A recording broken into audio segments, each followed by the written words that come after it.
¿Califica esto como una crítica a su propuesta de reforma electoral? Sí, puede ser. Y no está mal la crítica. Solo en las dictaduras no se acepta la crítica, pero en las democracias tiene que haber crítica y se tiene que garantizar el derecho a disentir. Vinieron a México representantes del conservadurismo del mundo y se expresaron libremente. No pasa nada.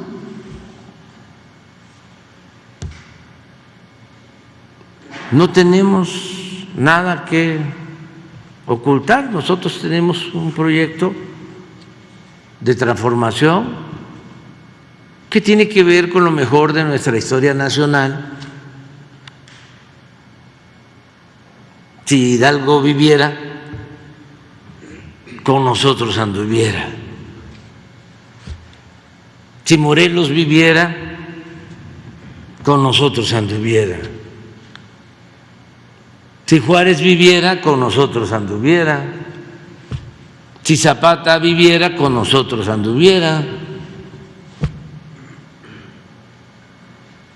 Si Madero viviera, con nosotros anduviera.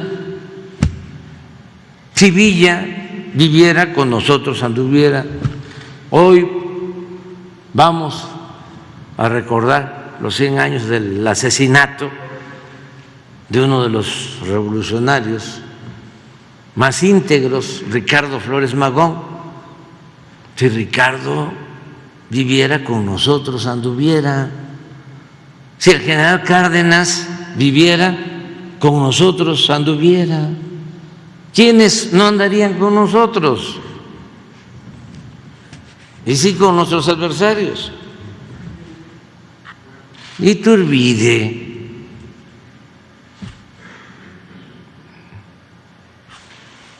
los que fueron a buscar a Maximiliano,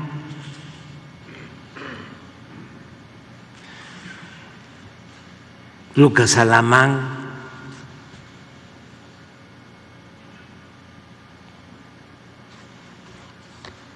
Porfirio Díaz, Huerta, imagínense.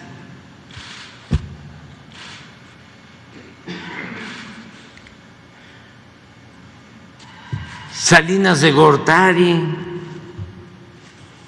pues ya sabemos que Fox pues no anda con nosotros, ni Zedillo, ni Calderón. Pues está muy claro.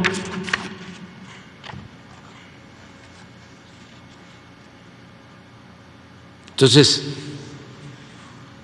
así ha sido nuestra historia siempre. Y los conservadores, es cosa de conocer un poco la historia, siempre han recurrido al extranjero, siempre han ido a buscar apoyo al extranjero. ¿Este es el caso, presidente? Claro, pero desde hace tiempo.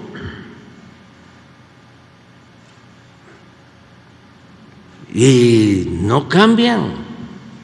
Imagínense lo que es excomulgar, asesinar, cortarle la cabeza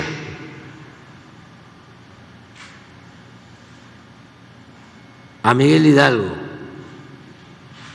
por atreverse a abolir la esclavitud y en escarmiento exhibir la cabeza 10 años en la plaza principal de Guanajuato.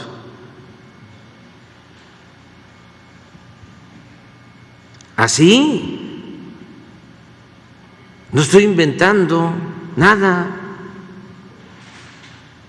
Imagínense lo que significó el que nos quitan la mitad del territorio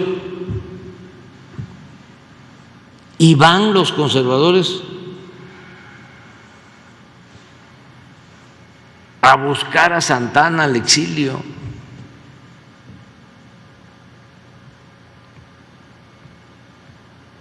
Y lo vuelven a imponer como presidente.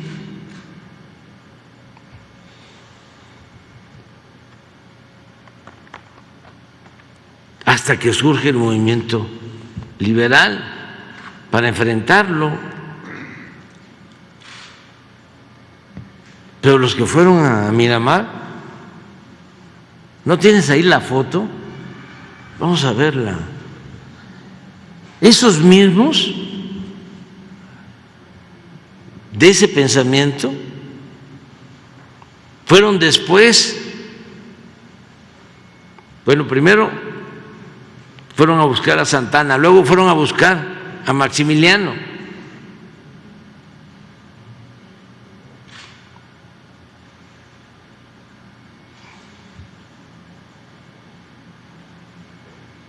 Y pues en el Porfiriato, pues todo era afrancesado. Ahora el de Coparmex ya no está. Fue a acusarme a España con el rey. Es de caricatura. Y van a acusar al gobierno de México, a Estados Unidos, tú mismo lo acabas de comentar.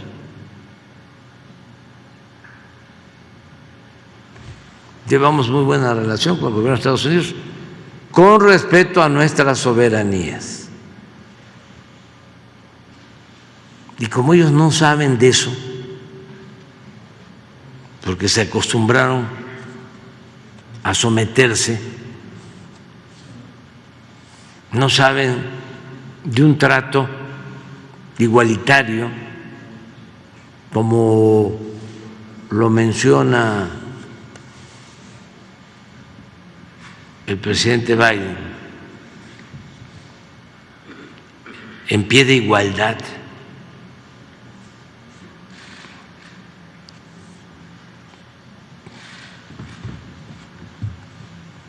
Miren, ahí están todos. Fueron a ofrecerle el poder a Maximiliano. Y si revisamos la historia, lo dejaron solo, lo embarcaron, porque son lo que le sigue de falso.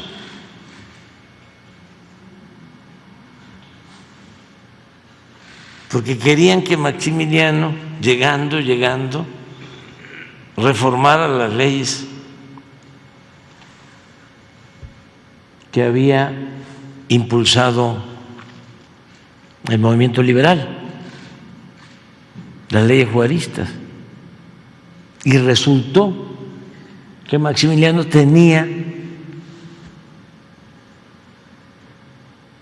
cierta convicción liberal.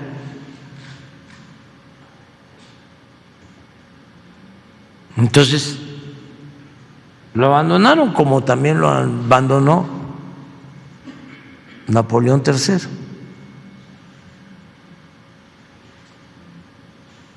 Dejó de apoyar y ya no le sostuvo los 30,000 soldados franceses que invadieron nuestro país.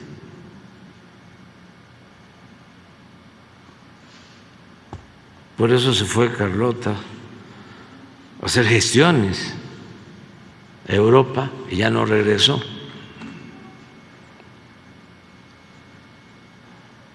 Pero así son, y esto no ha cambiado.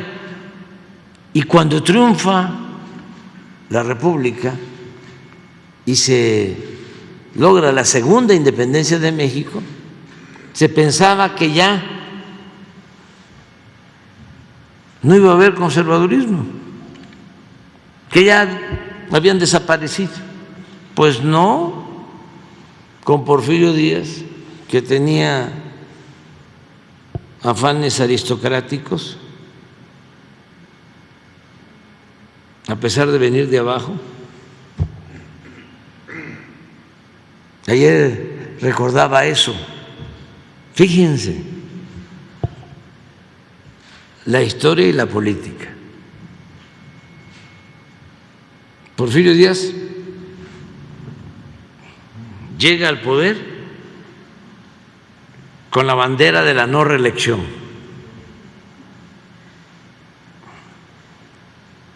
Ya había enfrentado al presidente Juárez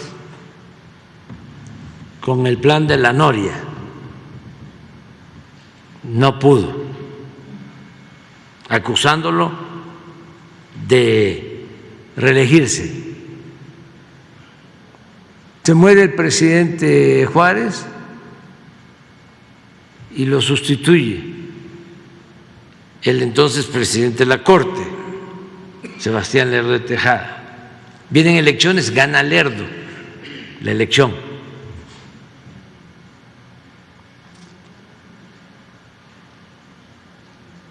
Juárez, Lerdo, Iglesias eran de los mejores políticos civilistas de ese tiempo, que les tocó enfrentar la intervención francesa, a Porfirio también en el terreno militar. Era el jefe del Ejército de Oriente. Cuando se triunfa, llega Juárez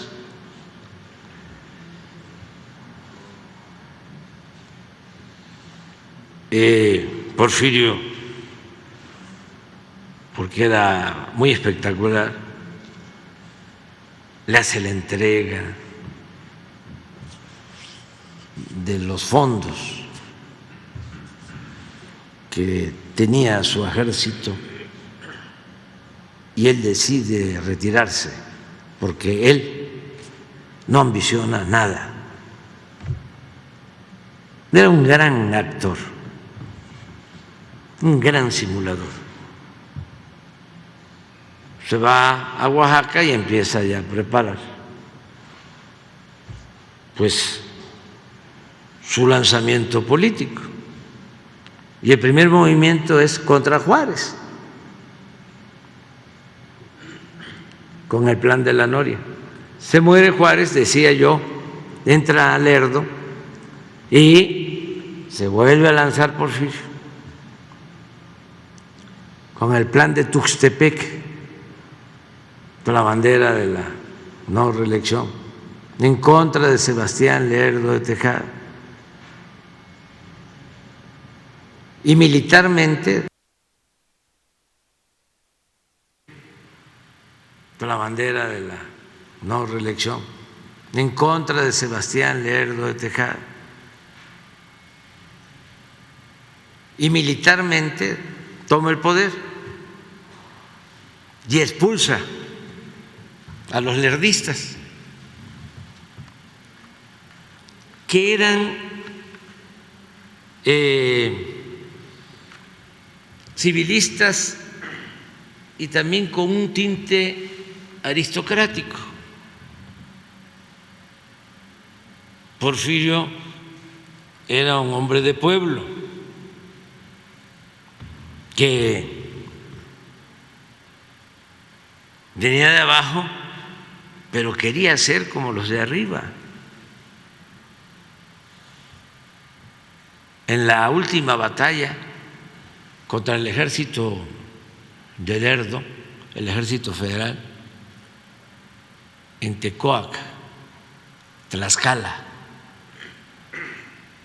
es el único dato que he encontrado.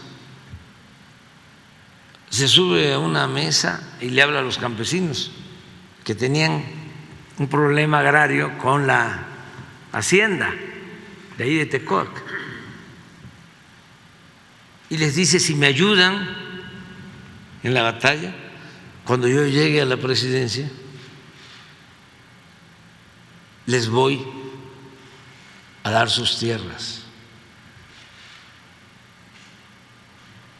Y no, nunca cumplió. De las pocas cosas, ¿no?, que hay sobre la vinculación de Porfirio al pueblo, ninguna mención en favor del pueblo. Le escribían de los estados de que había dictadura. Una vez contestó: pues sí, pero es más doloroso que la dictadura el tener que arrancar gentes para la leva, para el ejército. Y aunque no nos guste, lo tenemos que hacer.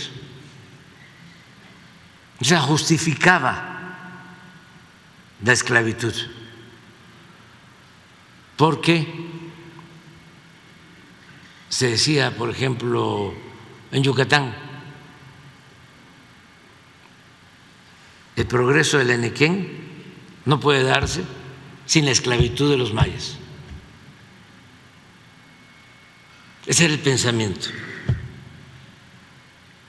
Entonces, toman la Ciudad de México y todo el gabinete de Lerdo al exilio.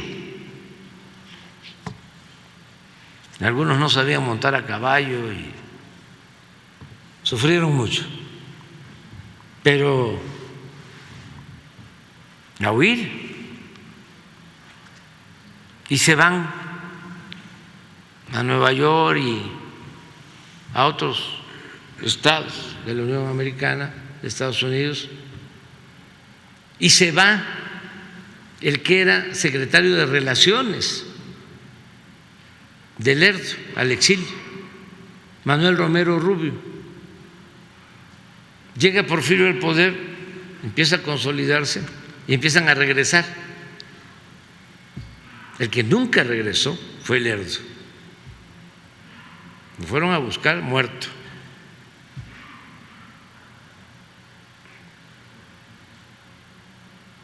Murió en Nueva York.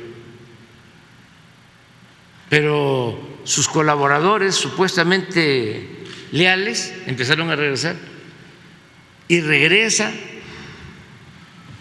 Manuel Romero Rubio, secretario de lo que es ahora Gobernación de Lerdo, y su hija se casa con Porfirio. Él tenía 52 años, había quedado viudo, y Carmelita 17.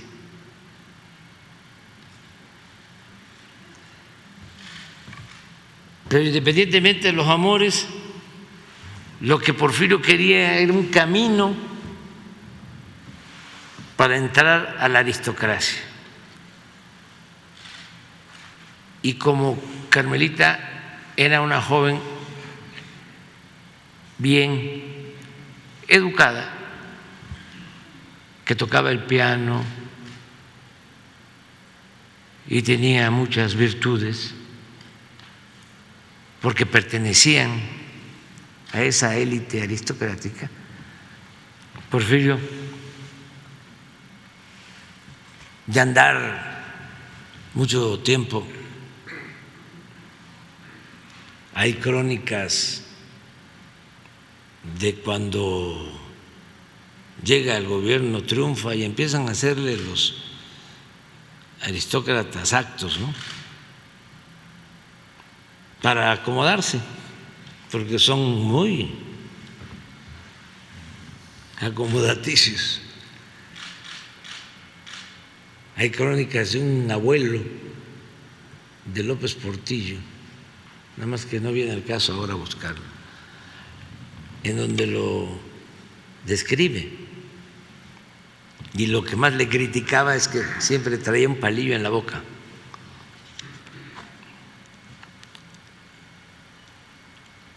Sin embargo, Carmelita lo pule y ya se vuelve de la élite. Y nunca, jamás ve al pueblo. Nunca. Al contrario, decía que los indígenas,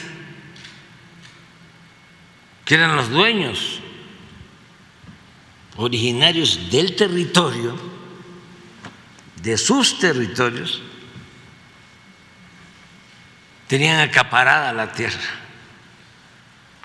y los bosques y el agua, y echa a andar guerras en contra de los mayas, de los mayos, de los yaquis, para quitarles las tierras y entregar las tierras a los llamados hombres de negocios nacionales y extranjeros, a sus allegados,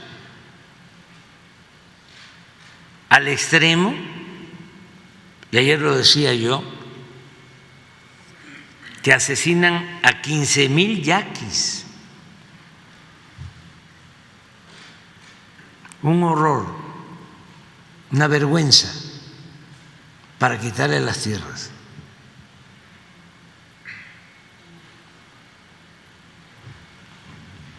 Entonces, ese pensamiento, más allá hablé de las mentiras, de que manejaba las finanzas públicas con mucha honradez y con mucha disciplina, falso. Se endeudó el país como nunca,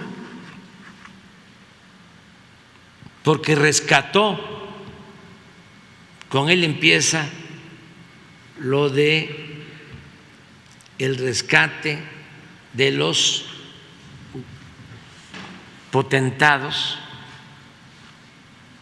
al estilo Fobaproa. Se construyen 18,000 kilómetros de vías férreas con concesión y las empresas extranjeras son rescatadas por el gobierno.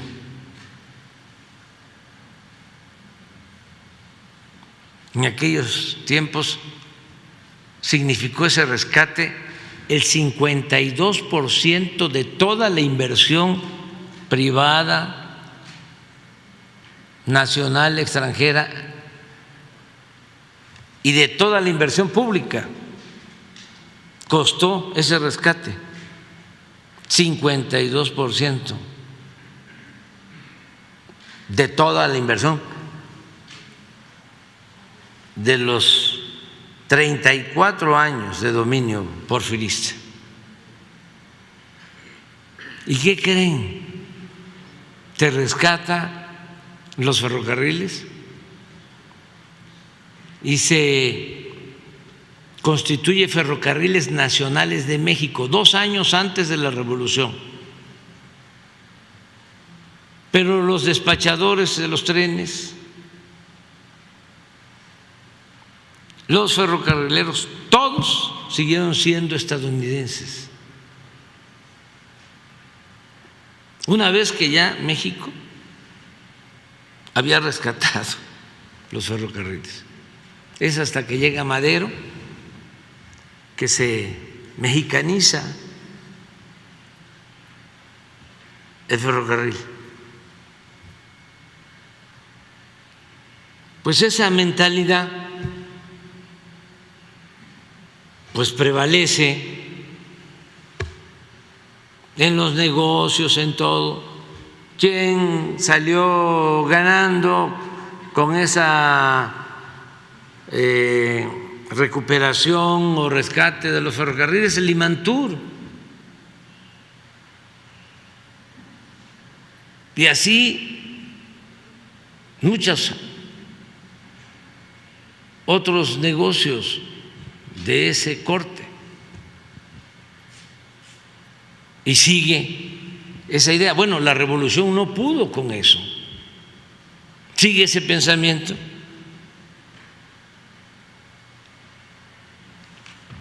Claro, eso ahora está aflorando. Si cuento esto es porque sé que hay algunos que están viendo que ya ni deberían de ver la mañanera, digo, son libres, pues, porque se enojan mucho, y no les gusta